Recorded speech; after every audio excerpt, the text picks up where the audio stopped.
ఎల్లపల్లి రవీంద్రరావు గారు.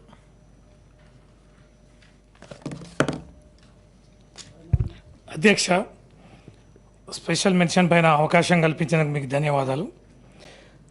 మన తెలంగాణ రాష్ట్రంలో విద్యారంగానికి సంబంధించి ఈ సూపర్వైజింగ్ అథారిటీ ఎవరైతే ఉన్నారో డిఓలు కానీ డిప్యూటీఓలు కానీ ఎంఈఓలు కానీ చాలా పోస్టులు ఖాళీగా ఉన్నాయి. అధ్యక్ష, ఎంతో కీలకమైన విద్యారంగం పైన పట్టు సాధించాల్సిన సూపర్వైజ్ చేయాల్సినటువంటి డిఓలు 33 జిల్లాల్లో రెగ్యులర్ డిఓలు కేవలం 5 మాత్రమే ఉన్నారు. అధ్యక్ష, చాలామంది డిప్యూటీఓలు లేదా అడ్మినిస్ట్రేషన్ లెవెల్లో ఉన్న ఏడీలే ఇన్ఛార్జీలుగా ఉన్నారు. ఉదాహరణకి మా మహిబాద్ జిల్లా కూడా ఏడీనే ఇన్ఛార్జ్ ఉన్నాడు. ఆయన బీఈడీ కాదు అధ్యక్ష.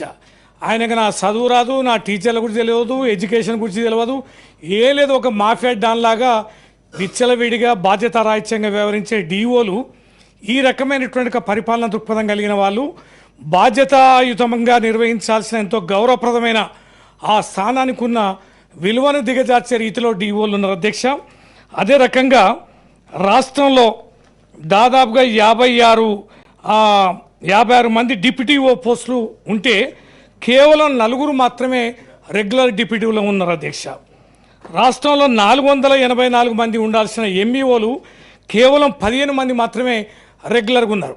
మిగతా ఎంఈఓలు అందరూ కూడా ఎవరంటే హెడ్ మాస్టర్లని ఇన్ఛార్జీలకు ఇవ్వడం, ఇటు వాళ్ళు స్కూల్ని పట్టించుకోపోవడం, అటు మండలంలో కూడా పట్టించుకోపోవడం, వారిని ఖాతరు చేయకపోవడం, దీంతో ప్రభుత్వ పాఠశాలలు మరింతగా దినదినం దిగజారిపోవడానికి గల కారణం ఏంటంటే సమర్థులైన బాధ్యతాయుతమైన ఆ యొక్క పరిపాలన పైన పట్టున్న అధికారులు లేకపోవడమే కారణమని ఈ సందర్భంగా మనవి చేస్తూ మీ ద్వారా ప్రభుత్వాన్ని విజ్ఞప్తి చేస్తున్నాం. అధ్యక్ష, మీరు విద్యారంగం పైన వైద్య రంగం పైన చాలా పట్టుదలతో ఉన్నట్టుగా మరి సభలు కానీ ఇతరులు కానీ మనం చూసినప్పుడు వినిపిస్తున్నది.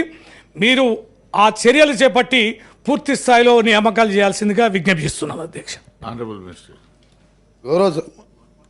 గౌరవ సభ్యులు చెప్పింది మా దృష్టిలో ఉంది. అధ్యక్ష, ఈ ప్రభుత్వ విద్యారంగాన్ని పటిష్టం చేయడానికి